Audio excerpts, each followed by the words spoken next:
We are calling for the resignation of Sap Anton Lagdameo. I hope that he stops interfering in elections. Dahil sinabi ng Pangulo, magkakaroon ng honest and credible elections. I hope that Sap will stop harassing the mayors. Kasi hindi yan ang pag-uugali na isang bagong Pilipino. Takutin mo ang ating mga mayors, niharas mo sila, at sasabihin mo, kung hindi ka sasama sa utos ng Malacanang, diba? Dinadname drop pa ang Pangulo.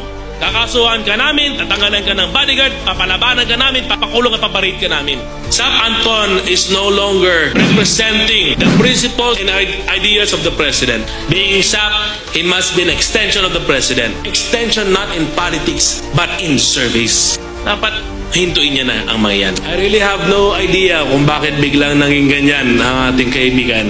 He was a very close friend. He was even a partner in many things. Pero bigla lang na nakapagsabi siya na ganito ganyan. Hindi pwede. Ang term na ginamit niya, putulan daw ang pakpak ng mga taga-Sultan Kudarat. Sabi ko, anong kinalaman ng Sultan Kudarat sa kanyang personal interest? I really have no idea whatsoever. Pero ang naging evident, dahil sa kanyang pinanggagawa, ay sinisira niya ang mga pamilya doon sa Maguindanao. Tinatakot niya mga mayors. At hinaharas niya itong mga kapamilya. At sinasabi niya na kaya niyang patanggalin kung sino man ang gusto niyang tanggalin. Sabi namin sa kanya, what an oppressor he is. Unjust person. Hindi siya befitting na maging Sap dahil he does not represent the principles of the President. When Sap speaks, he thinks na as if sila lang ang sumusuporta sa Presidente. Hindi niya ba nakita ang pagmamahal ng Sultan Kudarat para sa ating minamahal mga Pangulo ay talagang matibay at napakalakas? It is as if na magsalita siya doon kagabi, sinasabi niya na ito ang partido ng Presidente. E paano yung mga tao nandoon sa kanila? E paano yung mismo nakatulong sa ating Pangulo? Itong partido ng Presidente, hindi yung mga kasama niya doon, Leni Robredo at Isko Moreno man last election. At yung iba doon, tinakot lang. So I hope hindi niya makalimutan kung sino nga ba talaga ang nasa likod nila nung panahon na nangangailangan sila ng suporta hanggang ngayon. As I said earlier today, we are with the President. We are supportive of Bongbong Marcos. Sinusupport natin ang bagong Pilipinas. Ay hindi lang namin maintindihan bakit si Anton, bakit siya nandyan.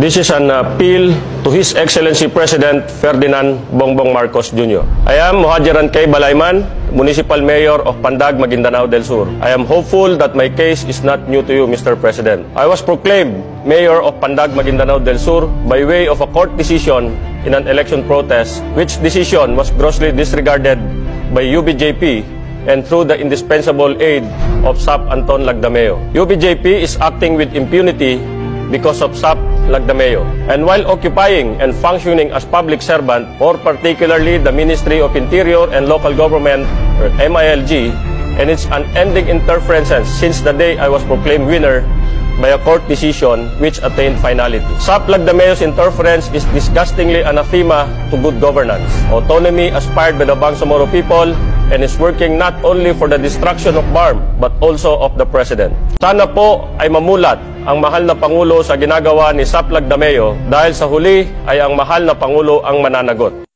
Tila nagkabulgara na nga ang nasa loob ng Malacanang matapos nagtrending sa mundo ng social media na tinakot daw umano ng Special Assistant to the President na si Anton Lagdameo ang mga mayor ng Bangsamoro, Autonomous Region in Muslim Mindanao o BARM nang hindi lamang nito sundin ang di umano ipinag-uutos ng Special Assistant to the President na si Lagdameo at tila ikinanta pa nito na galing pangaraw di umano ang utos sa loob ng Malacanang. Ito pa ang mas nakakagulat. Governor Ali Mangudadato, binasag na ang katahimikan at harapang isiniwalat sa publiko at tahasang nanawagan na pinagbibitiw na ang asawa ni Don Zulueta dahil sa di umano'y power tripping o tila pangkokontrol raw nito. Ito ang trending video online ngayon at pinag-uusapan sa mundo ng social media na kung saan ay hindi nakapagpigil ang gobernador ng Bangsamoro na si Governor Ali Mangudadato nang tahasang ibinulgar nito ang tunay na ugali di umano ng kasalukuyang Special Assistant to the President na si Anton Lagdameo. Sa kanyang nasabing live video, nanindigan at harapang pinatunayan ni Governor Ali Mangudadato na ang lahat ng di umano'y power tripping o pangungontrol ni Lagdameo ay nakakabahala na. Lalo't tila pinipilit pa daw umano nitong pakialaman ang desisyon ng mga mayor ng Bangsamoro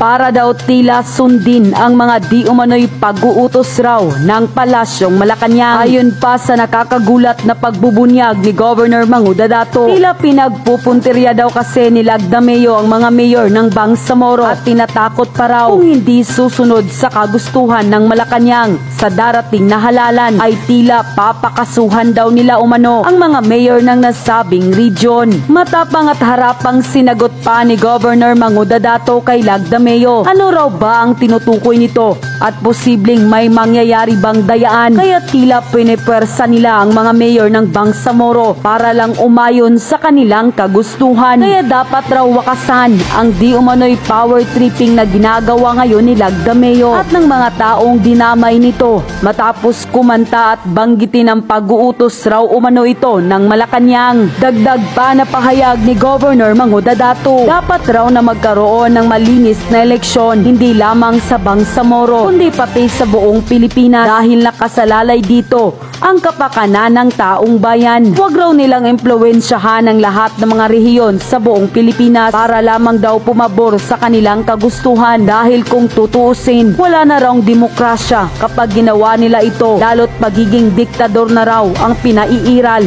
ng mga nasa gobyerno ngayon. Kaya tahas ang panawagan ni Governor Manguda Dato na dapat bumaba na raw umano si Lagdameo sa pagiging Special Assistant to the President nito. Narito ang full video kung saan tila tahasang binasag na ni Governor Manguda Dato ang buong katotohanan na kumanta umano si Lagdameo at dinamay pa di umano nito ang Malacanang at nabunyag din na may pangongontrol o power tripping na nangyayari sa loob ng palasyo.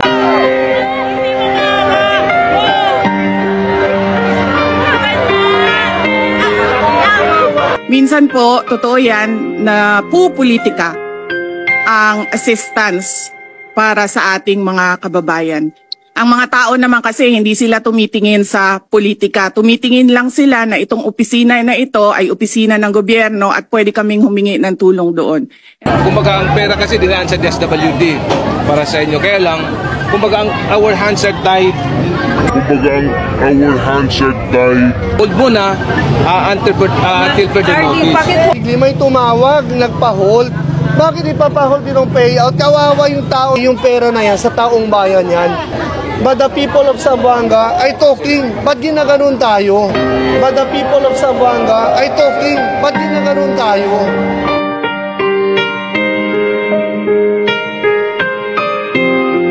Lalo pang dumami ang bilang ng mga Pilipinong nakaranas ng gutom sa nakalipas na 3 buwan.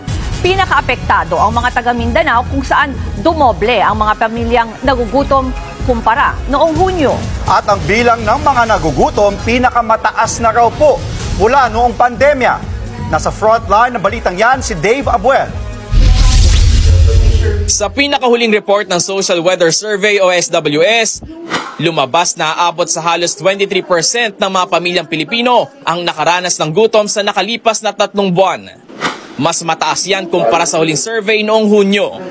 At pinakamataas din na bilang ng mga nagugutom mula nang pumalo sa 30.7% ang hunger rate sa bansa noong September 2020 sa kasagsagan ng pandemya. Kung titignan ang sitwasyon sa kada rehiyon, dumoble ang mga nagugutom sa Mindanao. Dahil higit 30% na ng mga taga doon ang nagsabing nakaranas sila ng gutom kumpara sa 15.7% lang noong Hunyo. Dumami rin ang nagugutom sa Visayas at Metro Manila sa nakalipas na 3 buwan, habang bahagya namang nabawasan sa ibang bahagi ng Luzon.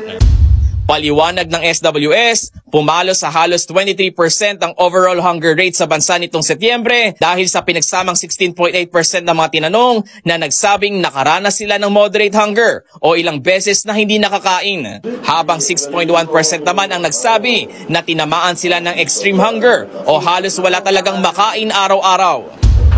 Wala pang tugon ang palasyo sa bagong survey, pero may binuo ng Interagency Task Force on Zero Hunger ang gobyerno para labanan ang problema sa gutom. Ang Department of Social Welfare and Development o DSWD naman, nauna nang sinabi na malulutas lang ang problema sa malnutrisyon sa bansa kung magtutulungan ang lahat ng ahensya ng gobyerno. Ang dambuhalang buhaya naghahasik ng pangamba ngayon. Dapat lang talaga mahuli. mahirap na katulad sa akin, may anak ako.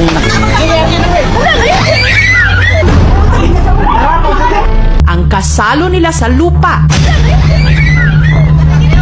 mga buwaya.